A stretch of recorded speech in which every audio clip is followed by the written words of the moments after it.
Vincent Malloy is 7 years old. He's always polite and does what he's told. For a boy his age, he's considerate and nice.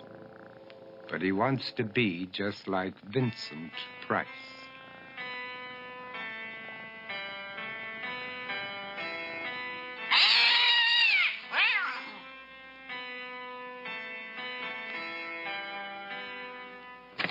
He doesn't mind living with his sister, dog, and cats, though he'd rather share a home with spiders and bats.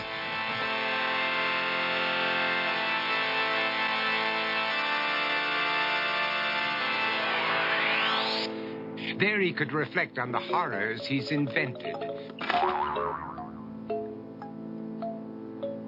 and wander dark hallways alone and tormented.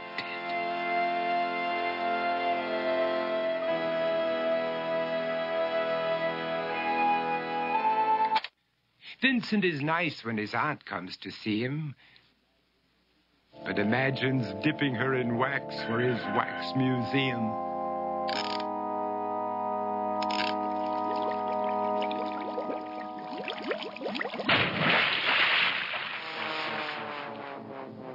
He likes to experiment on his dog, Abercrombie, in the hopes of creating a horrible zombie, so he and his horrible zombie dog could go searching for victims in the London fog. His thoughts, though, aren't only of ghoulish crime. He likes to paint and read to pass some of the time. While other kids read books like Go, Jane, Go, Vincent's favorite author is Edgar Allan Poe. One night, while reading a gruesome tale, he read a passage that made him turn pale. Such horrible news he could not survive, for his beautiful wife had been buried alive. He dug out her grave to make sure she was dead, unaware that her grave was his mother's flower bed. His mother sent Vincent off to his room. He knew he'd been banished to the Tower of Doom, where he was sentenced to spend the rest of his life alone with the portrait of his beautiful wife. While alone and insane, encased in his tomb, Vincent's mother burst suddenly into the room. She said, "If you want to, you can go out and play. It's sunny outside and a beautiful day."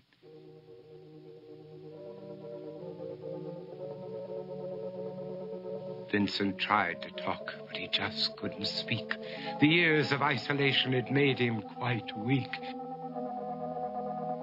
So he took out some paper and scrawled with a pen, "I am possessed by this house and can never leave it again." His mother said, "You're not possessed and you're not almost dead. These games that you play are all in your head. You're not Vincent Price, you're Vincent Malloy. You're not tormented or insane, you're just a young boy. You're 7 years old and you are my son. I want you to get outside and have some real fun." Her anger now spent, she walked out through the hall. And while Vincent backed slowly against the wall, the room started to sway, to shiver and creak. His horrid insanity had reached its peak. He saw Abercrombie, his zombie slave, and heard his wife call from beyond the grave.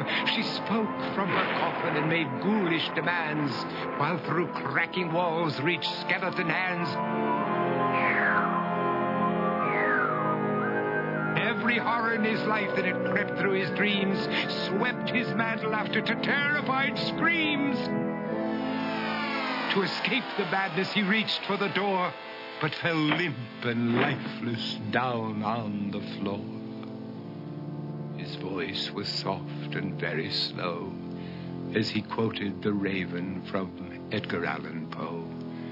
"And my soul from out that shadow that lies floating on the floor shall be lifted nevermore."